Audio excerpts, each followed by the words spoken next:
So welcome back. We're here at D&DD during the Tel Aviv Blockchain Week, and I'm here with Flora Sun from BinanceX. Flora, firstly, thank you so much for joining us. Thank you for having us. Absolute pleasure. So here we are at the Tel Aviv Blockchain Week at D&DD. What brought you to come to this event, and what are the significance, do you think, of events like these happening around the world? Yeah, this is an event that's driven by community, and for us it's very, very important, and we love to be here. And also the Blockchain Week, we're very looking forward to it.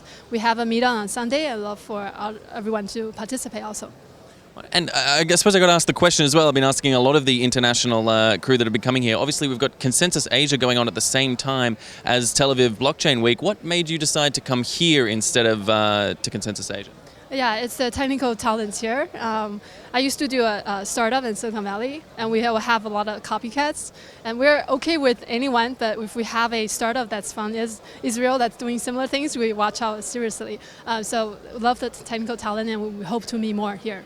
Fantastic. Now, all right, let's get into the nitty-gritty of your work and what you're doing. So BinanceX, I mean, there are so many different projects under the Binance umbrella at the moment. Tell us a little bit about BinanceX's specific role and what you guys are working on. Yeah, so BinanceX is a new initiative, and we are external-facing developer relationship building. We're doing two things. One is to support the growth of the whole blockchain ecosystem. Binance has 400 pairs, and by default we are virtually partnering with everyone. So we want to bring more developers into the ecosystem to have more better projects, good projects in the ecosystem. And number two, what we do is to foster the innovation on Binance platform, which include the Binance Chain, which has a DEX functionality built in, and we have Binance.com that has a lot of trading related API. We also have Trust, it's an open source wallet. We also have a Binance charity platform who is trying to solve the donation transparency with using blockchain. So these are the two things that we do. So talk a little bit about the developer space there. Obviously Binance is such a big name, brand recognition, all around the crypto sphere, really able to promote and get to that larger scale. What sort of developer actions are you seeing? What are you working on specifically? And how do you hope to help foster further development processes? Yeah, so we are actually thinking that we do need a killer app in our ecosystem. And so we look at the web world and the mobile world, and in these two worlds where developers can really take a lot of these widgets or SDKs, match them together, and quickly build some application that fit their users very, very quickly. And we sort of want to do that. So we have a BinanceX fellowship initiative that we give grants to open source developers and blockchain researchers. Just have them build these collection of crypto commons, we call them, the building blocks, because we think that it's possible that the killer app will come from places like Africa or South America that doesn't have a deep tech ability, but then with these crypto commons, we hope that entrepreneurs from all technical background can use them, even just looking at simple codes, can really help them quickly build apps to fit their local market. So you talk about that concept of a killer app. Do you feel that the need for use cases for a lot of elements of the crypto sphere is still being developed? Is that still sort of the key problem that you see in a lot of crypto space development? Yeah, we think that's like the prime problem that we're trying to find. A lot of people say usability is important, and we think that's important, but it's necessary but not sufficient. We think that if you have really the strong product market fit, people will just jump through hoops to really use these applications. And then there's a lot of emphasis on solving the scalability problem also, and I think it's important that we're solving that. But with the scalability problem solved, without the application that really drive the attention of user, we're still not really having a healthy ecosystem. So if you think of the internet era, when we discuss about TCP/IP or different protocols, at that time there was already the email that's come up, and I believe at that time when I first exposed myself to email, almost everyone around me quickly adapt to using it. But in the crypto world, I'm from Silicon Valley, and a lot of my friends are technical savvy, but we're not using crypto every day. So that is a concern for us, and we hope to have these building blocks so that people can jump in and build more. Now, there seem to be sort of two streams of approach to trying to develop these use cases. You've got sort of the what I'll call the top-down approaches, whether we're talking about Libra, Telegram, Telegram Open Network, any of these sort of top-down approaches that really try and focus on building a massive ecosystem in already established networks. And then you've got the more grassroots approaches, I'd say. It seems that you're categorizing yourself in that way, but do you think that one approach is better than the other, or both should work in parallel? I think we need to have all different ways to try to get something out, and it could be someone like in the college dorm, like the web world where you have Mark Zuckerberg coming from Harvard College, and we don't know where things are. We want to have an infrastructure to enable that.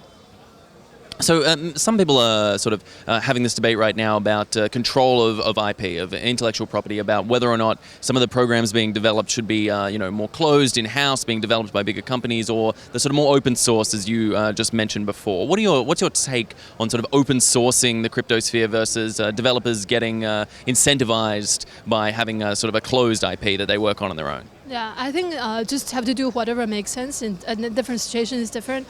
For example, the Binance chain is not open source yet. We have a lot of competitors that just, if we release today, they will just copy and they won't innovate on this area. So we want to sort of keep that closed source for now, but we will open source when the time is right.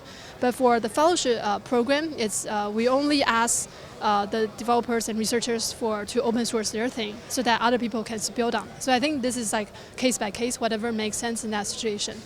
Okay. And in terms of, let's talk about, dApps and decentralized exchanges as a whole, there have been claims that, people aren't rushing to fill into this space, aren't rushing to sort of take up the decentralized space. What's sort of your take on the uptake in these decentralized spaces, and what's holding them back, in your opinion? You mean users? Yes. Yeah. I think, honestly, users don't really understand or care about decentralization. They just want things that's faster, cheaper. Some people care about privacy now, but so the developer really have to develop things coming from the user's perspective. For example, like there are a lot of blockchain games, but then I think games has to be number one fun. Right? So and then you somehow incorporate the blockchain aspect. So I think that we have to really hide the complexity of crypto in the application, and then let users sort of use it because they find it fun, find it useful, find it better to improve their lives. Do you think that is happening in the space? Are people becoming more aware of it, or do you think the disconnect between developers that mostly come from those more technical backgrounds and users is a bridge that's too difficult to cross?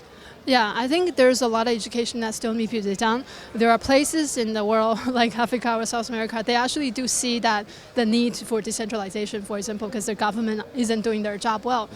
So these are areas where we think that people will probably come up with creative applications that will be used by, at least in their local communities, and hopefully bring it to the other parts of the world.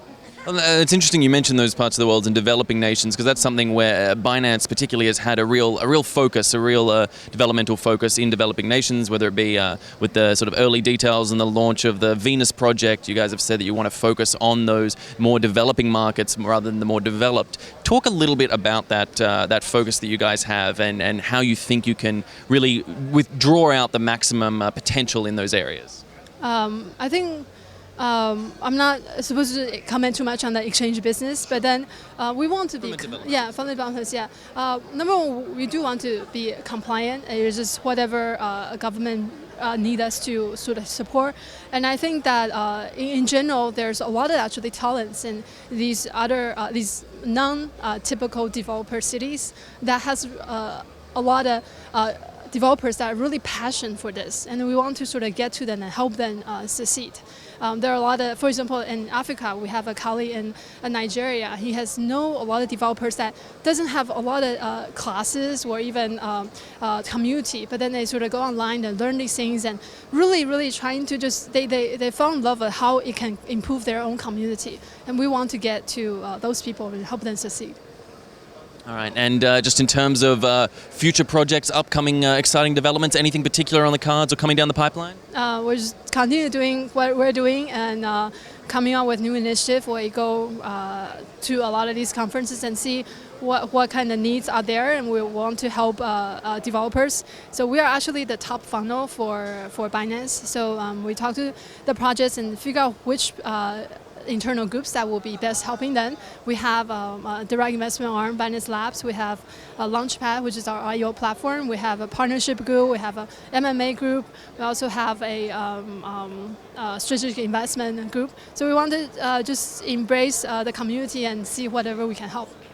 People have said, I mean, with so many projects spanning across Binance's whole ecosystem of internal development, that you guys are looking to be, a full stack all along the line, a whole vertical, all-inclusive system. Is that sort of the goal of Binance with its whole projects, to get projects from their first elements, from their development, as you say with BinanceX, really focusing on that development level all the way through to completion? Is that sort of the ultimate goal of what Binance hopes to achieve? Yeah, the ultimate goal really is to grow a healthy ecosystem. We want to sort of get the projects early to sort of help them on things that we learn from mistakes and things like that. So really the whole idea is to help us to have a thriving ecosystem. And I think if we have a good ecosystem, Binance will do well. And we are an exchange, foremost, we are an exchange, and that's our primary business. And just lastly as well, I want to ask, because Binance works in so many different jurisdictions, you come up against so many different sort of regulatory elements all around the world, and different government approaches to how to deal with blockchain technologies as they emerge. Is that something that factors into your working as you travel across the world to different conferences and work in different regulatory spaces to try and understand how to work in different jurisdictions?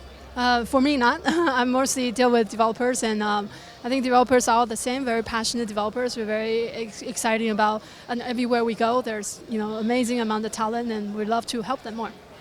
All right, Flora-san, I want to thank you so much for speaking with us at BLOCKTV today. And here we are. Stay tuned for so much more news and information coming out of the Tel Aviv Blockchain Week.